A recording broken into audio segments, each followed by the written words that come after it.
आमच्या शाळेचे नाव केबेज विद्यालय मालेगाव कॅम्प नाशिक महाराष्ट्र हे आहे। आमच्या टीमचे नाव टीम केबेज 10th ए आहे। आमचा आजचा विषय आहे स्वदेशी वस्तूंनी आपण जे संरक्षण खात्यामध्ये विविध प्रकारची प्रगती केलेली आहे त्याचे हे एक सारांश आहे। त्याच्यामध्ये आपण सर्वप्रथम घेऊया INS विक्रांत। INS विक्रांत ही संपूर्ण भारतीय बनावटीची एक लढाऊ जहाज आहे। त्या जहाजामध्ये विविध प्रकारचे जेट विमाने यांचाही विविध प्रकारचा उपयोग केला जातो। या जहाजाच्या सहाय्याने भारत एक समुद्री संरक्षण खात्यामध्ये विविध प्रकारची प्रगती करत आहे। ती बनवण्यासाठी सर्वप्रथम भारताच्या संरक्षण खाते व त्याच्यामधील नेव्ही या खात्याने विविध प्रकारच्या वस्तूंचा वापर करून पूर्णतः स्वदेशी बनावटीची ही जहाज बनवलेली आहे। याच्यामुळे कोणत्याही प्रकारच्या विदेशी बनावटीच्या वस्तूंचा वापर करण्यात आलेला नाही। दुसरे जे आहे ते आहे INS अरिहंत। INS अरिहंत ही संपूर्ण भारतीय बनावटीची पाणडुबी आहे। या पाणडुबीमध्ये 100 जवान एकाच वेळी असू शकतात। ही पाणडुबी भारताच्या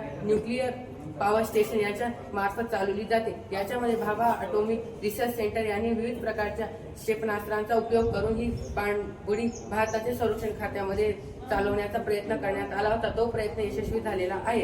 तिसरे जे आहे ते आहे HAL तेजस। HAL तेजस हे संपूर्ण भारतीय बनावटीचे स्वदेशी लढाई विमान आहे। हे लढाई विमान 2016 मध्ये भारताने लॉन्च केले होते। या लॉन्चिंग नंतर भारतामध्ये HAL तेजस या विमानाने विविध प्रकारच्या भराऱ्या घेऊन भारताला संरक्षण खात्यामध्ये संपूर्ण स्वदेशी बनावटीच्या मार्फत विविध प्रकारच्या लढाया नंतर विविध प्रकारचे जे सराव यांच्यामध्ये यश मिळवून दिलेले आहे। HAL Tejas INS Vikrant INS Arihant यांच्या मार्फत भारत आहे सार्वभौम व पूर्णतः स्वदेशी बनावटीच्या भारताकडे वाटचाल करत आहे। भारताला इतिहासामध्ये आलेल्या विविध प्रकारच्या सूचना विविध प्रकारचे उपाय यांना सुचवण्यासाठी विविध प्रकारचे जे उपाय सुचवण्यात आले ते महत्त्वाचे आहे। त्याच्यामध्ये सर्वप्रथम आहे भारतीय बनावटीचे। भारत हा आता संपूर्ण स्वदेशी सार्वभौम याच्याकडे वाटचाल करत आहे। भारत हा दुसऱ्या देशांवर व परदेशी वस्तूंवर अवलंबून राहणार नाही असे आपल्या भारताच्या पंतप्रधानांचे स्वप्न व भारताचे स्वप्न आहे। याच्यामध्ये जे उपाय सुचवण्यात आले ते होते की स्वदेशी बनावटीचे